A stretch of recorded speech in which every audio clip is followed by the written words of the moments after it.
റസാക്കർമാരെ കുറിച്ചാണ് അന്താരാഷ്ട്ര മീഡിയകൾ ഇപ്പോൾ വലിയ പ്രാധാന്യത്തോടു കൂടി ചർച്ച ചെയ്യുന്നത്.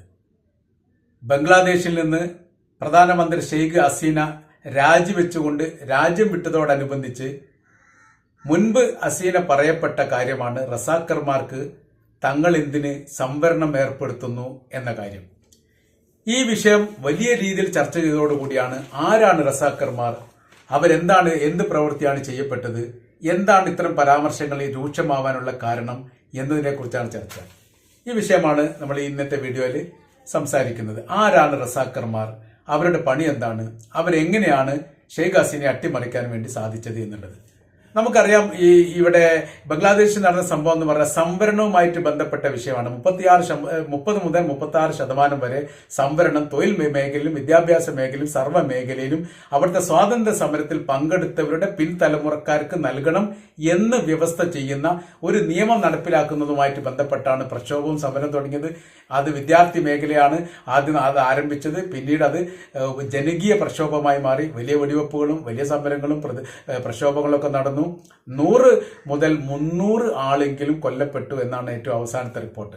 ഒരു ദിവസം തന്നെ ഏകദേശം 100ഓളം ആളുകൾ കൊല്ലപ്പെട്ട സമയവും ഉണ്ടായിട്ടുണ്ട് എന്നുള്ളതാണ്. ഏകദേശം ഈ സമരം ഈ പ്രക്ഷോഭവുമായിട്ട് ബന്ധപ്പെട്ട് 300-ലധികം ആളുകൾ അല്ലെങ്കിൽ 300ഓളം ആളുകൾ കൊല്ലപ്പെട്ടു എന്ന് പറഞ്ഞാൽ ആ രാജ്യത്ത് നടന്ന വലിയ ശക്തമായിരിക്കുന്ന പ്രക്ഷോഭങ്ങളിൽ ഒന്നായിട്ട് വിലയിരുത്താൻ വേണ്ടി സാധിക്കും. അപ്പോൾ ഇത് ഈ പ്രക്ഷോഭം നടക്കുന്നതിനിടയിൽ ആളിക്കത്തിച്ച സംഭവം എന്ന് പറഞ്ഞാൽ സ്വാതന്ത്ര്യ സമരത്തിൽ പങ്കെടുത്തവരുടെ പിൻതലമുറക്കാർക്കല്ലാതെ റസാക്കർമാർക്കാണോ തങ്ങൾ സംവരണം അനുവദിക്കേണ്ടത് എന്ന് പ്രധാനമന്ത്രി ഷെയ്ഖ് ഹസീന ചോദിച്ചതുമായിട്ട് ബന്ധപ്പെട്ടാണ് പ്രക്ഷോഭം ആളിക്കത്തുന്നത്. അപ്പൊ റസാക്കർമാരെ കുറിച്ച് വിലയിരുത്തുന്നത് ഇങ്ങനെയാണ്: ബംഗ്ലാദേശിന്റെ സ്വാതന്ത്ര്യ സമര കാലത്ത് പാകിസ്ഥാനു വേണ്ടി രാജ്യത്തെ ഒറ്റ കൊടുക്കുകയും അവർക്ക് വേണ്ടി സേവ ചെയ്യുകയും ചെയ്ത വിഭാഗം എന്നാണ് പറയുന്നത്. അപ്പൊ ഒറ്റുകാർ എല്ലാ കാലത്തും ഇന്ത്യൻ സ്വാതന്ത്ര്യ സമരത്തിലൊക്കെ ഇവിടെ ഒറ്റുകാർ ഒരുപാട് ഉണ്ടായിട്ടുണ്ടെന്ന് നമുക്കറിയാവുന്നതാണ്. അതേപോലെ തന്നെ ഒറ്റ കൊടുത്ത വിഭാഗമായിരുന്നു റസാക്കർമാർ. അത് 2-3 വിഭാഗമാണ് അവിടെ ഉണ്ടായിരുന്നത്. അവരെല്ലാം പാകിസ്ഥാന് വേണ്ടിയിട്ട് എന്ത് ചെയ്തു? ഒറ്റ കൊടുത്തു. രാജ്യത്തെ ഒറ്റ കൊടുത്തിട്ട് ഈ സ്വാതന്ത്ര്യ സമരം പ്രക്ഷോഭം, മുജീബ് റഹ്മാന്റെ നേതൃത്വത്തിൽ നടന്ന സ്വാതന്ത്ര്യ സമര പ്രക്ഷോഭം ഇല്ലായ്മ ചെയ്യാൻ വേണ്ടി ശ്രമങ്ങൾ നടത്തി. പിന്നീട് ആ രാജ്യം സ്വതന്ത്രമായി. ഇന്ദിരാഗാന്ധിയുടെ കാലത്താണ് ഈ ബംഗ്ലാദേശിന്റെ സ്വാതന്ത്ര്യവുമായിട്ട് ബന്ധപ്പെട്ട വലിയ സഹകരണങ്ങളും സഹായം ചെയ്ത രാജ്യത്തിന്റെ പേര് ഇന്ത്യ എന്നാണ്. കാരണം ബംഗ്ലാദേശിന്റെ മഹാഭൂരിപക്ഷവും ഇന്ത്യയുടെ അതിർത്തിയുമായിട്ട് പങ്കിട്ടതാണ്.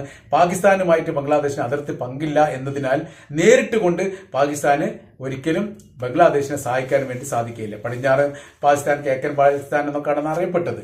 അപ്പൊ ആ സ്വാതന്ത്ര്യ സമരത്തിന് വേണ്ടിയിട്ട് എന്ത് ചെയ്തിട്ടുണ്ട്? പാകിസ്ഥാനെ ബംഗ്ലാദേശിലെ ചില ആളുകൾ സഹായിച്ചിട്ടുണ്ട്. അവരെ റസാക്കർമാർ എന്ന് പറയുന്നു. അപ്പൊ വിഷയം എന്ന് പറഞ്ഞാൽ പിന്നീട് ഈ റസാക്കർമാർ അധികരിച്ചു എന്നുള്ളതാണ്. അതാണ് ഇപ്പോൾ ഷെയ്ഖ് ഹസീന പറഞ്ഞത്. 10,000-ലധികം റസാക്കർമാർ ഇപ്പൊ ബംഗ്ലാദേശിലുണ്ട്. അവർ രാജ്യദ്രോഹികൾ എന്ന തരത്തിൽ കുറ്റപ്പെടുത്തലും നടത്തിയിട്ടുണ്ട്. അങ്ങനെ വന്ന സമയത്ത് ഈ ഗവൺമെന്റിനെതിരെയോ അല്ലെ ഗവൺമെന്റിന്റെ നയ സമീപനത്തിനെതിരെയോ വിമർശിക്കപ്പെടുന്ന വ്യക്തിയെ റസാക്കർമാരായിട്ടാണ് ഈ ഷെയ്ഖ് ഹസീന കാണുന്നത്, അല്ലെങ്കിൽ അവാമി ലീഗ് കാണുന്നത്. അത് അംഗീകരിക്കാൻ വേണ്ടി പറ്റാത്തതാണ്. വിമർശിക്കാനും എതിർക്കാനും കൃത്യമായിരിക്കുന്ന നിലപാടല്ലെങ്കിൽ അതിനെതിരെ പ്രതിഷേധിക്കാനുമുള്ള സ്വാതന്ത്ര്യമുള്ള രാജ്യം എന്ന നിലക്ക് എതിർക്കുന്നവരെ റസാക്കർമാരായിട്ട് കാണുമ്പോൾ അത് അംഗീകരിക്കാനും വേണ്ടി സാധിക്കുകയില്ല എന്നുള്ളതാണ് ഈ പ്രക്ഷോഭകാരികൾ മുഴക്കിയിരിക്കുന്ന മുദ്രാവാക്യം. 10,000-ലധികം ആളുകൾ ഉണ്ട്. അതും ഒരു തലമുറയുടെ ഭാഗമായിട്ടാണ് എന്ന് പറയാൻ വേണ്ടി സാധിക്കും. 971-ലാണ് ബംഗ്ലാദേശ് സ്വാതന്ത്ര്യമാകുന്നത്. ഇന്ന് 2024 എത്തി നിൽക്കുന്ന സമയത്ത് പരമാവധി അന്നത്തെ സ്വാതന്ത്ര്യ സമരത്തിൽ പങ്കെടുത്തവരുടെ പരമാവധി തലമുറയൊക്കെ മരിച്ചു പോയിട്ടുണ്ടാവും. അതിന്റെ പിൻതലമുറക്കാരാണ് കൂടുതലുണ്ടാവുക. അപ്പൊ തലമുറ കൈമാറിയിട്ട് ഒരു വിഭാഗത്തെ രാജ്യദ്രോഹികളാക്കി കുറ്റപ്പെടുത്തുന്ന സമീപന രീതികൾക്കെതിരെയുള്ള പ്രക്ഷോഭം കൂടിയായിരുന്നു യഥാർത്ഥത്തിൽ സംവരണ വിരുദ്ധ പ്രക്ഷോഭമായിട്ട് ആളിക്കത്തിയത്. 36% സംവരണം എന്ന് പറയുന്ന സമയത്ത് നമ്മുടെ നാട്ടിൽ നിന്ന് വ്യത്യസ്തമായ രീതിയിലാണ് അവിടെ വലിയ രീതിയിലുള്ള ശമ്പളമാണ് ഗവൺമെന്റ് തലത്തിലൊക്കെ കിട്ടുന്നത്. വലിയ ആനുകൂല്യങ്ങളുള്ള ഒരു രാജ്യം കൂടിയാണ് ഗവൺമെന്റ് തലത്തിൽ ബംഗ്ലാദേശിനുള്ളത്.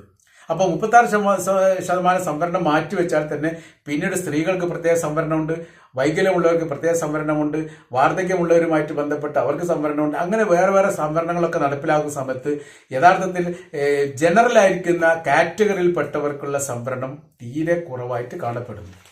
അപ്പോൾ ഒരു തലമുറയിൽ കഴിഞ്ഞാൽ പിന്നെ അടുത്ത തലമുറയും അതിന്റെ അടുത്ത തലമുറകൾക്കൊക്കെ രാജ്യത്തിന്റെ പൗരന്മാർക്കില്ലാത്ത രീതിയിലുള്ള ആനുകൂല്യം നൽകുന്നതിനെതിരെയായിരുന്നു ആ സമരം. യഥാർത്ഥത്തിൽ രാഷ്ട്രീയപരമായ രീതിയിൽ അതിനെ ഒതുക്കാൻ വേണ്ടി സാധിക്കുന്നതിന് പകരമായ രീതിയിൽ ആളിക്കത്തിക്കുന്ന രീതിയിലുള്ള ഒരു പ്രവണത പ്രധാനമന്ത്രിയായിരിക്കുന്ന ഷെയ്ഖ് ഹസീനയുടെ ഭാഗത്ത് ഉണ്ടായതുകൊണ്ടാണ് രാജിവെച്ചുകൊണ്ട് രാജ്യം വിടേണ്ടി വന്നത്.